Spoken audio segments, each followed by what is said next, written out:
नमस्कार मित्रों, मेरा नाम रतन कुमार है। मैं पूर्वी चंपारण की धरती से आप लोग को तहे दिल से शुक्रिया अदा करता हूँ। मेरा चैनल यूट्यूब पर चंपारण ब्लॉग 40 के नाम से है।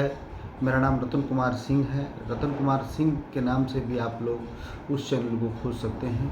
कृपया करके आप मेरे चैनल को सब्सक्राइब कीजिए, प्रोत्साहित कीजिए, आगे बढ़ाइए। आज इस चैनल के माध्यम से मैं आपको भारतीय राष्ट्रीय कांग्रेस की स्थापना और भारतीय राष्ट्रीय कांग्रेस से जुड़े हुए तथ्यों की महत्वपूर्ण जानकारियों को आपके साथ साझा करूंगा।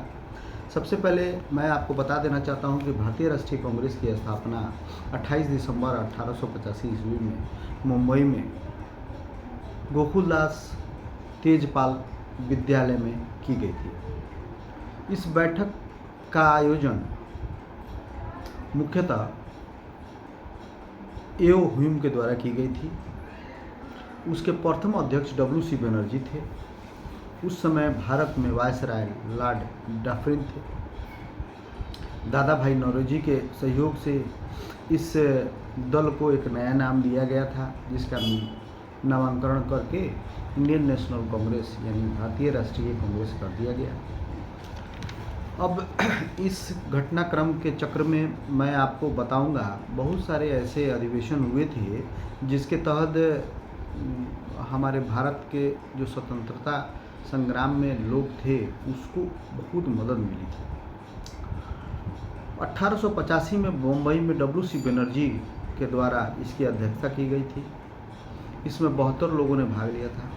इन 72 लोगों को भारतीय इतिहास में 72 बहादुर के नाम से जाना जाता है।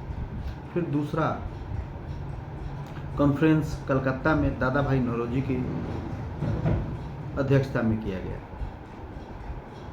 तीसरा कॉन्फ्रेंस 1887 ईस्वी में मद्रास में बदरुद्दीन तैयब जी की अध्यक्षता में की गई।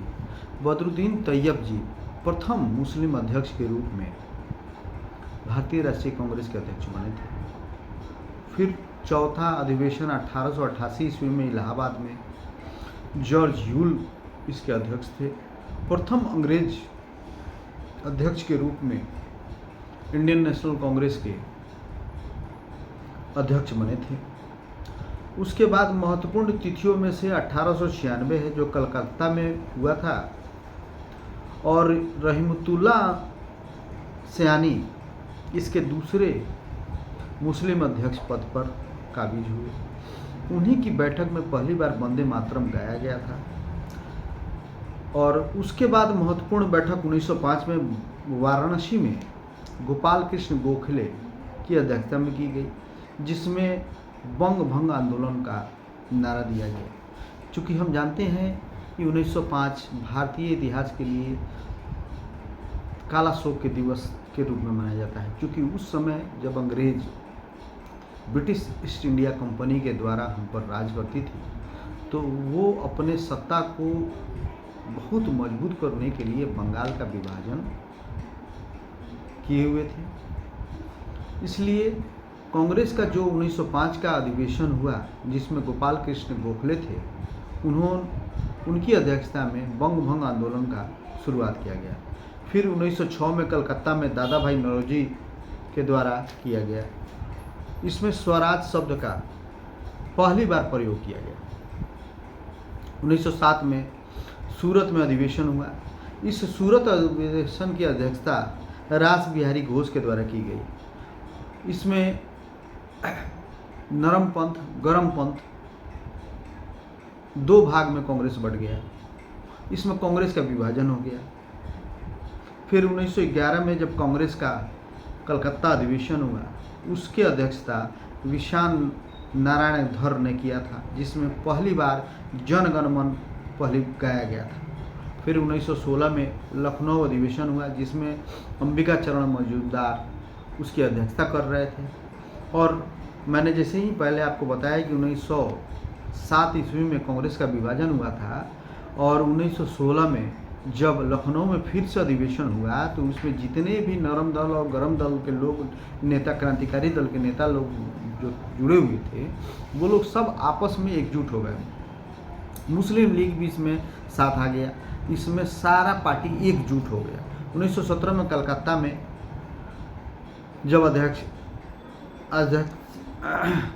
के रूप में एनी बेसेंट को लिया गया तो वो प्रथम महिला के रूप में अध्यक्ष के पद पर काबिज हुई। फिर 1920 में नागपुर का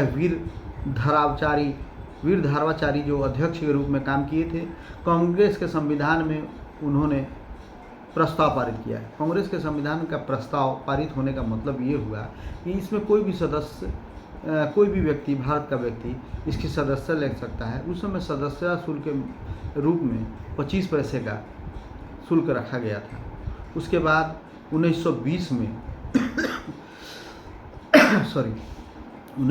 में असहयोग प्रस्ताव को भी पारित किया गया। फिर 1924 में बेलगाम में महात्मा गांधी के द्वारा इसकी अध्यक्षता की गई। फिर 1925 ईस्वी में कानपुर में अधिवेशन हुआ जिसमें सरोजिनी नायडू प्रथम भारतीय महिला के रूप में आई थी।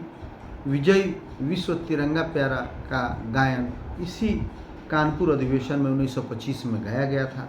फिर 1929 में लाहौर अधिवेशन हुआ जिसकी अध्यक्षता जवाहरलाल नेहरू के द्वारा की गई थी। इसमें पूर्ण स्वराज की मांग की गई थी।